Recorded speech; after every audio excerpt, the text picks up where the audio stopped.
So guys, pauwi na tayo. Natin ko lang yung anak ko dito sa may Alabang. Meron yata silang meet up ng kanilang mga office mate. So samahan niya ako sa akin pag-uwi sa isang walang kwentang vlog. Bye bye. Guys, let's go.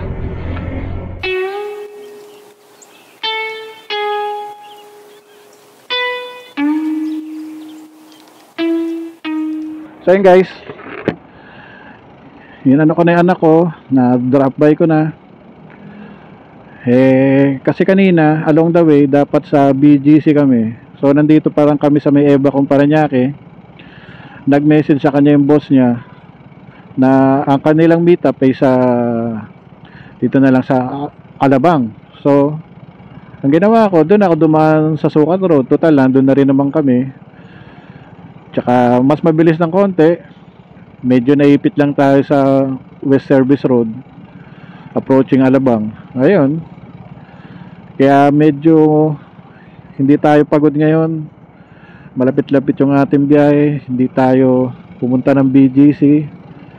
Pero sana gusto ko rin para mahaba-haba sana yung ating usapan na walang kwenta.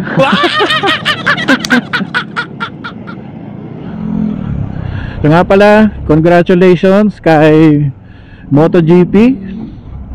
Nag-open na ang iyong coffee shop. Sana soon mapadaan ako dyan at makapagkape. Pero magdadala na lang ako ng 3-in-1 kasi mahal eh. Order na lang ako mainit na tubig. Joke.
Ganda sana bumili guys ng mga ba yan? Nabubulol na naman ako.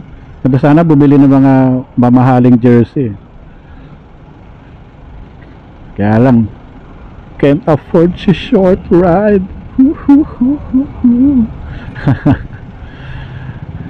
Actually meron naman tayong pera. Kaya lang hindi naman kasi ako basta-basta gumagastos na ano na eh. Kung meron pa naman akong masusuot, yun pa rin naman eh. Kahit nga damit, hindi naman ako basta-basta bumibili guys. Ganon din ba kayo? Underwear ko nga, misis ko ang bumibili.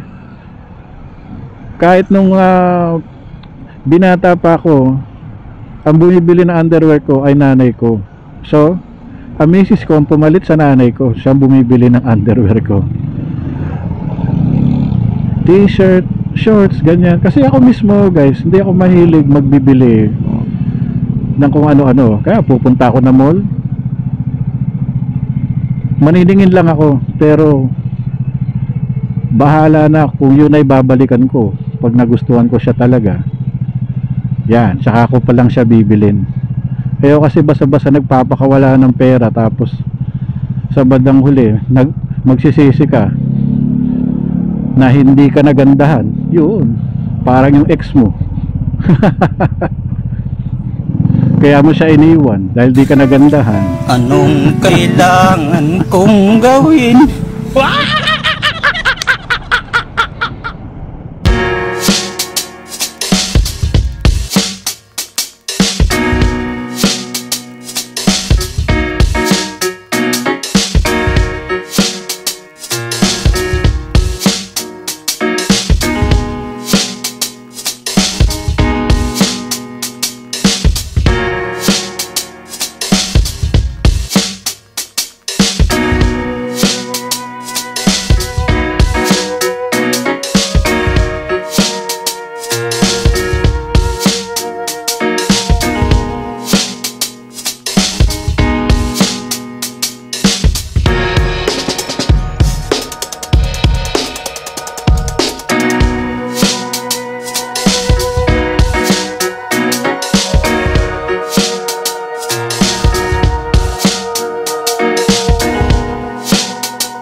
Pero napansin ko guys, mula doon na ibinalik ang face to face class, mas matindi na ang traffic kasi nga naglalabasan na rin ang ibang kotse, naghahatid sa school, hatid sundo, sana all hatid sundo. So guys, pagpasensyahan nyo na tong content ko. Actually wala naman siyang kakwenta-kwenta, kaya pagtsagaan nyo na. Nakatingin ka na naman sa check short ride, paktay ka niyan kay Commander. Oh, no! Dito naman sa Alabang sa Pote Road guys, wala masyadong problema sa dito sa kalsadang ito. Pwede kayo mag road sharing dito sa bike lane. Hindi katulad sa iba, katulad ng Parañaque, hindi kayo pwede mag sharing, madamot ka kasi. Kung isipin nyo guys, parang mas mahirap mag-aral ngayon mas kaysa noon. Kasi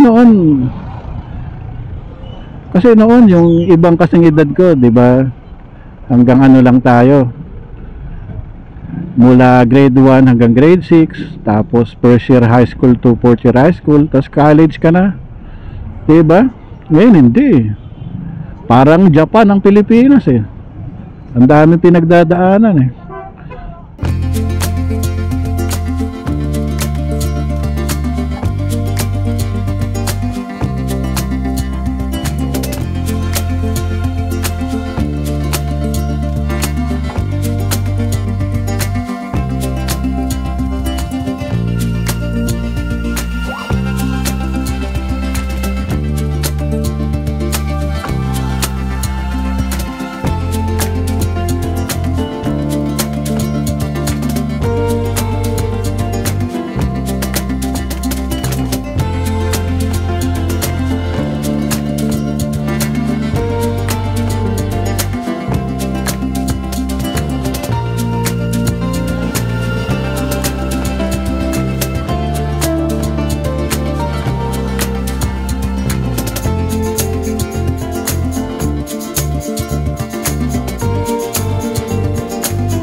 Uy, nakalimutan ko pala magpasalamat sa mga kapwa ko moto vlogger na nakasubscribe sa akin ngayon. Maraming salamat sa inyo. Patuloy nyo lang po akong suportahan. Thank you, shoutout sa inyo.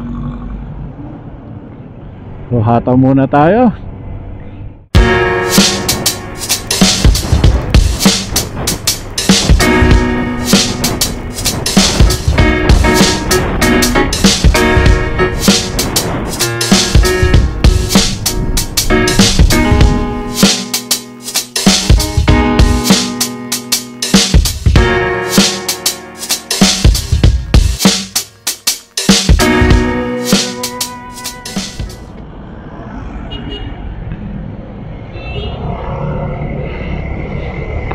Kailangan matuto tayo magbigay sa mga tumatawid, estudyante, mga OFW tuloy, mga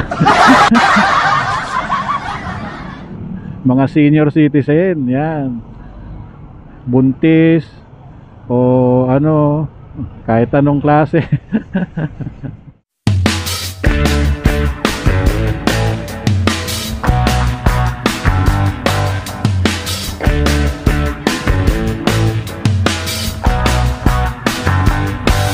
Banking, oh. Alright, oh.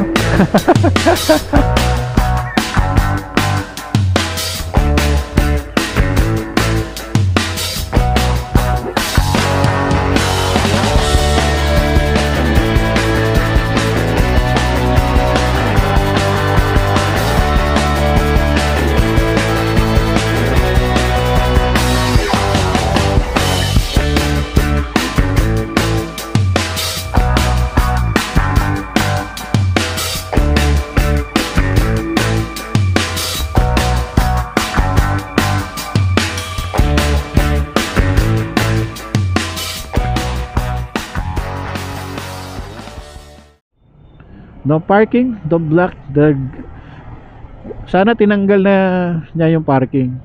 Alam niyo guys, dapat ganito para sa akin, ang nilalagay nyo dapat sa gate nyo o sa harapan ng bahay nyo ay don't block the driveway, hindi yung no parking. O, di ba tama? Kasi ang kalsada hindi naman sa iyo yan sa gobyerno yan. Kaya hindi mo yan pagmamay-ari, lahat tayo may-ari niyan. Huwag ka lang mag-block sa driveway, sa labasan ng tao or sa garahe. Yun lang naman yun Napakasimple. Use your coconut shell.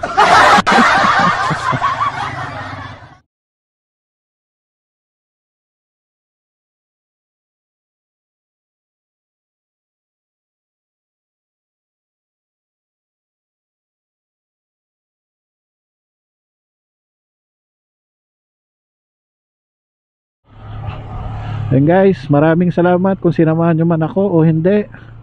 No problem. Sa mga hindi pa nakasubscribe, please like, share, and subscribe.